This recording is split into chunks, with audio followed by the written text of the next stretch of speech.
You know him, you love him. We're so proud that he's one of our hometown guys. Made it so big. We welcome to the Courtney Show. Hi, Jon Hamm. How are you? Hi, guys. How's it going? Can you hear me okay? We can hear you great. Yes. Jon, thank you for coming on the air with us. That is so cool of you. It is my great pleasure. I'm always happy to be on the air in the loo. My pleasure. You should have seen. So Afton called you. Her face just calling your number and you answering.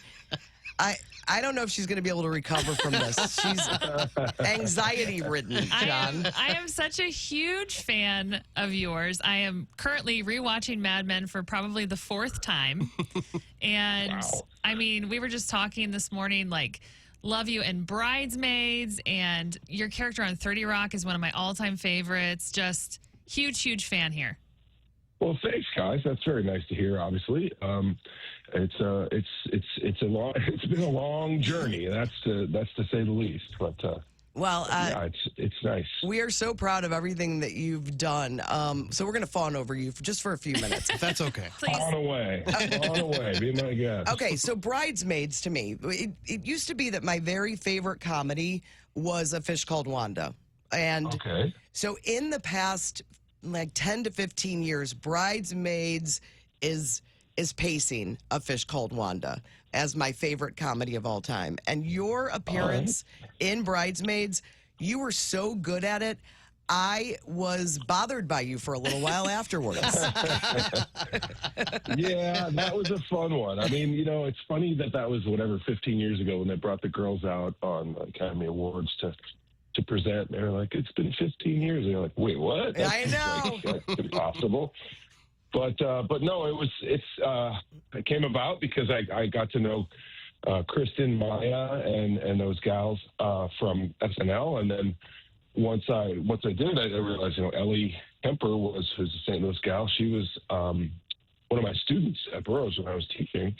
So it was a super fun job to get, and obviously the movie has cemented its place in comedy history, at least. So it was really nice to be a part of it. Every once in a while, when I'm driving with my boyfriend, I'll be like, nap lap. I don't think you're alone. With that. If I've contributed one thing to the culture, then what can I say? It makes me laugh. So it is such a fantastic character. You are so great at comedy. Mm-hmm. I mean, well, it's easier to do when people are when they write it as well as Kristen and Annie Mumolo, the co-writer on that, did. And then when you're with tremendously talented, funny people, it makes it a lot easier as well. Yeah, when I asked my wife and said, hey, we're going to be talking to Jon Hamm tomorrow, and she's like, oh, tell him he was great in Bridesmaids. I was like, that's not really a question. So that's like a Chris Farley show question. There you go. So, Jon, the trajectory of your different parts that you've gotten, how it all started. You were doing things when you were still living in St. Louis and teaching. When you got the role in Top Gun, the Maverick, were you like, oh, my God, the 14-year-old Jon Hamm would have freaked out? Well, for sure. And in fact, I got to go premiere the movie for a big group of Boeing workers who, of course, when I was in St. Louis, that was called McDonnell Douglas. But that was they make the F-18 right here in St. Louis. I mean, it was really cool. So we had a whole theater full of workers who worked on the plane that we obviously featured very heavily in the movie. But not only that, I told them, and which was a true story, that this used to be the Warenberg Theater de Pere 4 that I saw the movie in for the first time in 1985. So I was like, "This, it's not exactly the same building, but it's the same, general place where I saw it." How cool it doesn't is have that? that great song at the beginning anymore. Moment. Yeah, that is so that has to be a full circle moment. Oh yeah. What was yeah, for sure. What was the I want to talk about your Friends and Neighbors because I watched it from the first season and loving the second season. So I'll definitely talk to you about that on Apple TV. But what was the first like little minor role you got when you were still living in St. Louis that you got a call from your agent? Hey, they need this. What was it? Well, I think I did an ad for the Missouri Lottery that I think I was really, and I was basically a glorified extra for, and I was just kind of in the background. I think they cut to me once. It was an Old West kind of thing. I think they shot it down by Six Flags somewhere, and it was very cool. It was my first time being on set, and I got to dress up in this really cool cowboy costume. And I was just thinking, I just remember the one thing I remember from that shoot was that they gave me boots that were like 2 sizes too small. And I thought, all right, well, this is the lesson I'm taking away from this job, is that always get shoes that fit. Your Friends and Neighbors, it's such a great show. It is a wonderful role for you, and you have the perfect narration voice. You just really do. One of my favorite parts of this show, if you're not watching it, easy to catch up. It's on their second season, is when you are explaining the things you're stealing. Because it's very interesting to me, the viewer. I don't know about rich things, so it's very interesting. Yeah, it's a bizarre world, obviously, that certain people inhabit. I wouldn't consider myself necessarily one of the people that necessarily knows too much about all this stuff either. I don't really go for like fancy stuff, but there is a world of people who do that, and it's certainly an interesting life, and our show kind of skewers it a little bit, makes fun of it a little bit, but also kind of glamorizes it to some extent as well. And yeah, that's kind of the point of the show. It's just like looking at all of this conspicuous and ridiculous wealth, and kind of how did we get here, and what does it all mean, while we're also doing some kind of fun things in the background while it all happens. Yeah, great cast too. James Marsden just joined the cast this year. He's excellent. But I will say that Michael O'Keefe playing your father, I had to look up ages on that one. Yeah, he's great. He was wonderful to work with. He's a great guy. I was a big fan of his, obviously, from Caddyshack. Yeah. Great Santini, obviously, but so many great movies that he was a part of. He's a wonderful actor, and he lives in upstate New York, so we happen to be represented by the same person, and my manager said, hey, Michael would love to play your dad. Let's do it. You're like, Danny? Danny's going to play my dad? That's cool. Yeah, that is true. Danny Noonan, that'd be great. That's right. Noonan. And Fargo, your role in Fargo is incredible too. I mean, I told you we're going to fawn all over you, but I just want you to know that we've watched all the things, and not just yesterday. But you get to play so many different cool roles, like from this rich guy in New York to, a cowboy, like making his own laws in Fargo. That has to be fun for you. Did you ever think this would be your life? It's crazy.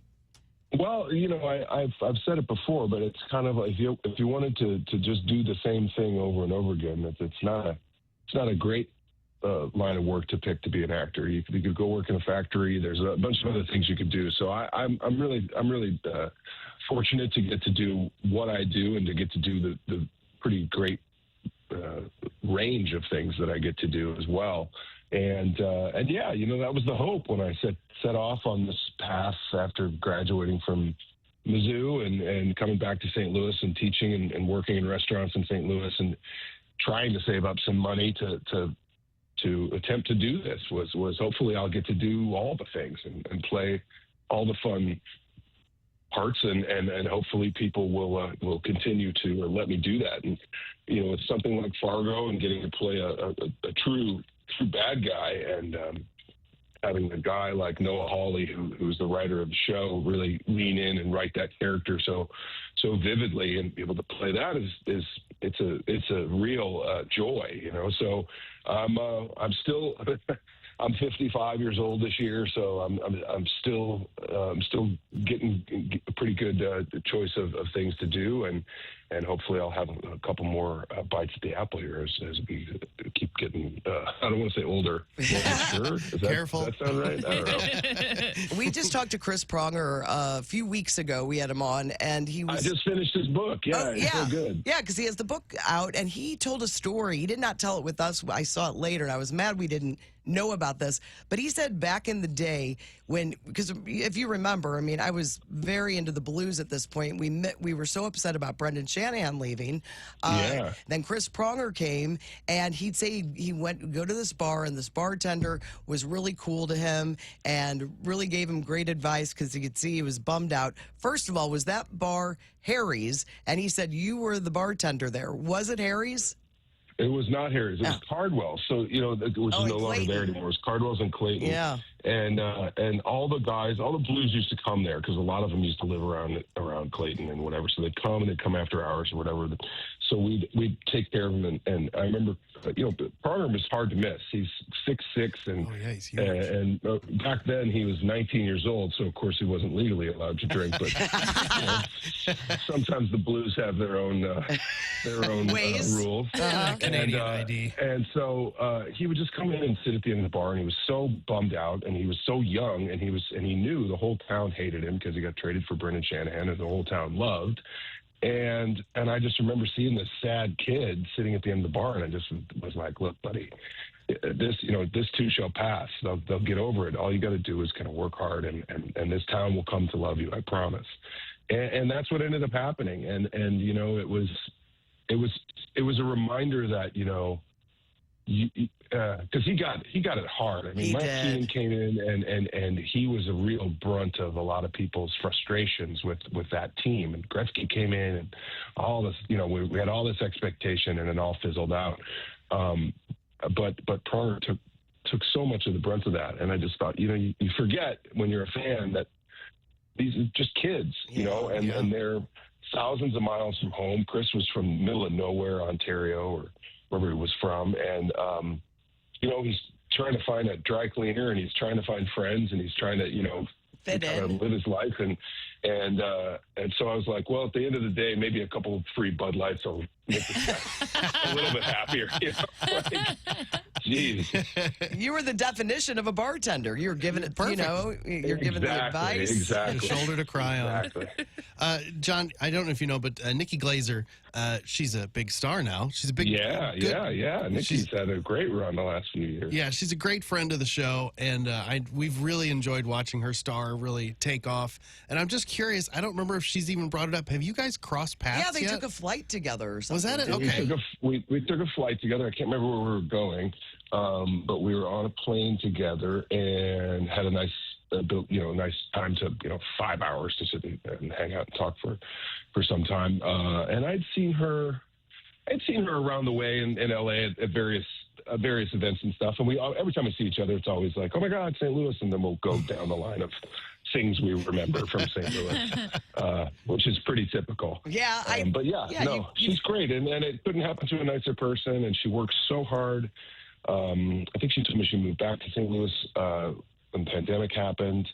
So it's like you root for people like that for sure.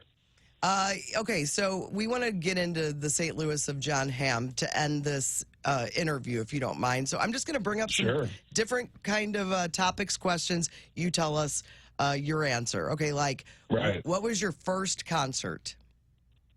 My first concert was not in St. Louis. Oh, it wasn't.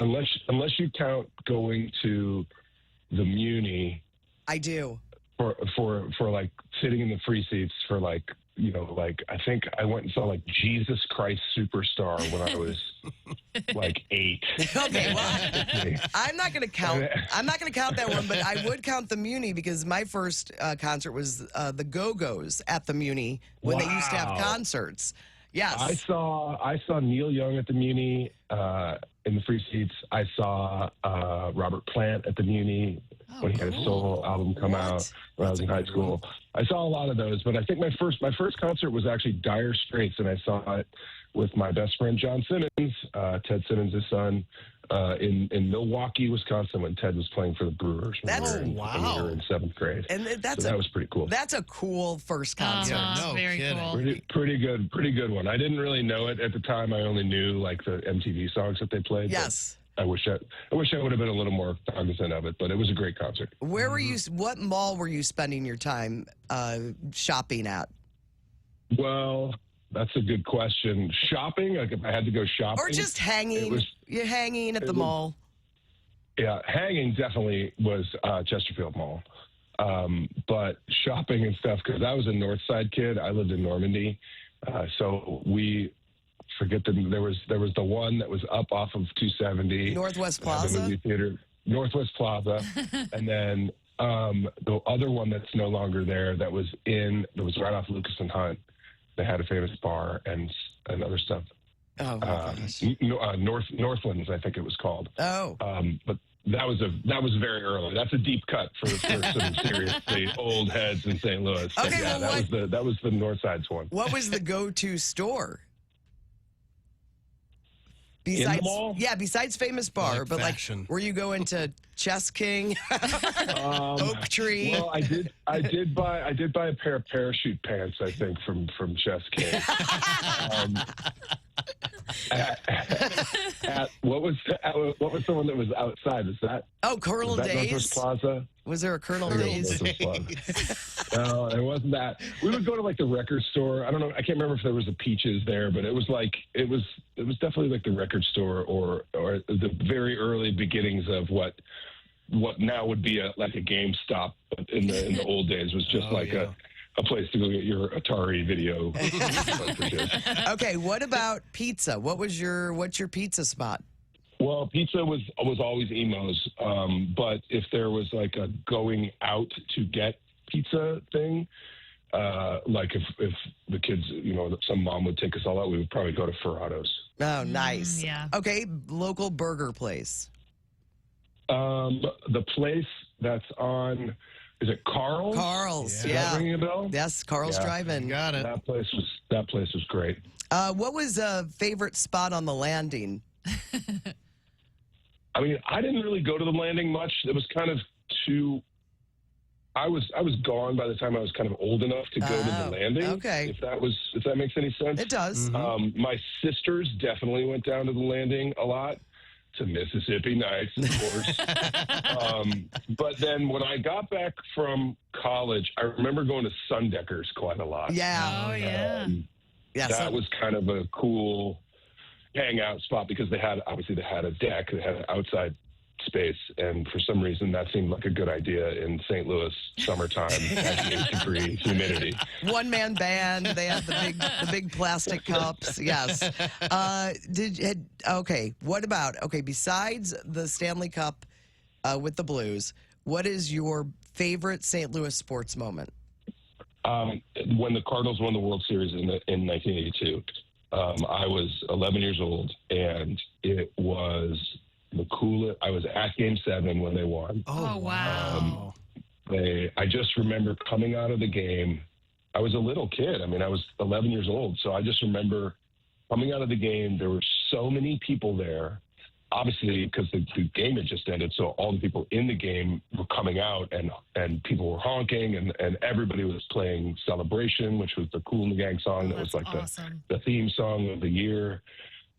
And then everybody else was coming to downtown to like celebrate, and it was I just remember it being like, I had never been to Mardi Gras, but I was like, this is what Mardi Gras must feel like. Like, this is just where everybody in the whole town is partying.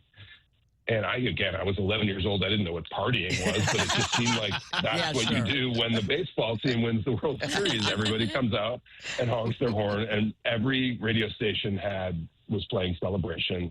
It was a very St. Louis event. Like, it just felt like one of those times, exactly like when the Blues won the Stanley Cup. Oh, yeah. It was just everybody was on the same page, and everybody, which doesn't happen that often, everybody was in a good mood, and that was great. Yeah, I mean the Blues victory and the glory of it all. It just was. We need So some more good. wins. We need some more championships around here because it really does. No kidding. It just makes you happy, and and everybody's going to work feeling good. Even if you're not a big fan of that sport, it just brings a city to life. It's so true, and I think Louis more than others. You know, St. Louis has had some hard times. I've certainly been around long enough to remember what the town looked like in the '70s and the '80s, and you know, it's just one of those. I root for St. Louis all the time. It's my hometown, and it never won't be, and it's always had my back in every arena, like things like this. When people call me, I'm always pick up the phone. So it's one of those things where you go, you know. Let's root for St. well, because it deserves it. What did your summers? We deserve it. Yeah, Yes. we deserve it. I'm curious, when you came back home from college, what were or even maybe when you were younger, what did your summers look like growing up in St. Louis? What was maybe before college? Well, work.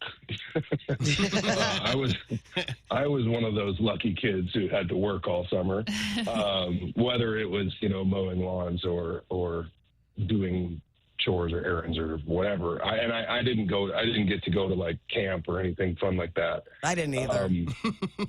It was work. I mean, that was basically what we had to do, and which I loved. And I didn't love being out outside in the ridiculously hot St. Louis summertime, but I did love getting paid. That was really fun. But also, I would go down to my grandparents. They're down in St. Genevieve, which is about an hour south of St. Louis, and I would go visit my grandparents. And my grandpa would take me fishing, and we'd play golf, and that was kind of my whenever I would have quote unquote vacation. That's what I did, and. Every now and again, my dad, when I was really young, he would get us all together and we'd go down to the Lake of the Ozarks for some very low budget lake fun. People have to remember the lake did look 70s, different then. The redneck Riviera was a lot more redneck than it was Riviera. Yeah, definitely. The lake isn't even kind of close to what it looked like back in those days. No, it was very, very different, and. But it was still fun, it was still fun to get out on the lake and yeah, I mean, that was kind of it. It was pretty lo-fi. It wasn't anything fancy for sure. And for me, it was always like, I love summertime, because I could make some money and I could, see some friends and do some stuff. But also I loved summer because it was like, okay, well, let's one more summer down in the books until I can get to go to college and get on with it and start working, You were just always a working kind of guy. I mean, no one else was paying the bills, so it was like, let's go. Just two more real quick. When you think of St. Louis newscasters, what name or face do you see? Oh, that's a good one. I don't know if you guys know a brand named Jason Sklar. Yes, very well. Yeah. So, Sklar Brothers and they went to Parkway North, and I would have gone to Parkway North had my mom not died and the whole situation happened. But so they ended up going to high school with a million of my grade school friends. So it was kind of one of those things. We have so many friends in common. Anyway, this is a long way to say that we share a lot of St. Louis memes and stories and pages and links and all this other stuff back and forth. Yeah. And it's mostly stuff from the old days. But Zip Rizeppa. Oh, yeah. That's a good one. Thank you for that reaction. Yeah. But, I mean, that is a perfect boy answer too, because he was a hero to you guys. People don't remember, but there was kind of like a local news rivalry between Zip Rizeppa and Bob and Mike from NBC. Yes, they were all trying to be comedy. Who was the comedy. coolest and Yeah, funniest? everybody was doing, like, there was a lot of locally produced commercials that I probably wished I could have gotten hired on back in the day. But those were always the fun ones to me. Julius Hunter, obviously, because his daughter went to my high school. There are so many local news members that And then I would often see those when I was working at Cardwell's. I would see those guys come in because Cardwell's was like a fancy place. And Yes. they'd always come in for Oh, that's for true. dinner and stuff. And so Isn't it funny? Isn't it funny in St. Louis how huge the news people were at one point? Like, just they were No the big kidding. stars. You'd see them out in the wild, and it was like seeing Marlon Brando. I You're like, oh, know. my God. I know that, and car dealers. You see Don Brown out. You're like, is that Don Brown? Yeah, it's Karen Foss. All right, and I know if you're talking to the Sklar brothers, then you have to have one of these. Your favorite advertising pitch man or woman. I mean, the list is pretty long. I know. Especially given my history. But Steve Mizrarini probably is pretty high up there. The Decent Boys, Joe Farah and Steve Mizrarini. Those were great. Uncle Leonard is another great Uncle one. I don't know if you guys remember Uncle The Leonard. TV, yeah. I do. Of course. It's kind of a lost moment in time given the Best Buy and Circuit City of it all. But in the old days, the local furniture stores and the local appliance stores really came correct in their advertising. They did. Yeah, they did. Do you remember the TikTok shop with they were on the Oh, and they on were the going back and pendulum? forth? Oh, yeah. they were, I remember that. I remember there was a place called the Unique Boutique. That was a little bit. Tommy Tucker and the Unique Boutique. They were on the north side. They were on Natural Bridge Road, and they had a great jingle. It was Unique Boutique. Come in and take a peek. It was very R&B and cool. That's Tommy Tucker. Tommy Tucker and the Unique Boutique was very, very 70s and 80s for Oh, me. my gosh. That's great. oh, it has been just a joy to talk to you, Jon Yes. Hamm. Your friends and neighbors, you guys have to watch it. It's an excellent show. What's next for you? What are we looking forward to seeing you in next? Well, next will be, I think in the fall at some point, maybe in September, on a streaming service called MGM Plus, which is you can find through Amazon. I have it. Is a show will be called American Hostage, which is a true crime story that took place in the 70s in the Midwest, in Indianapolis, about a man who takes his bank manager hostage for 63 hours, wears a gun around his neck. It's a very gripping thriller, and it takes place, like I said, in the 70s in and around a radio station in Indianapolis. It's a very, very cool story.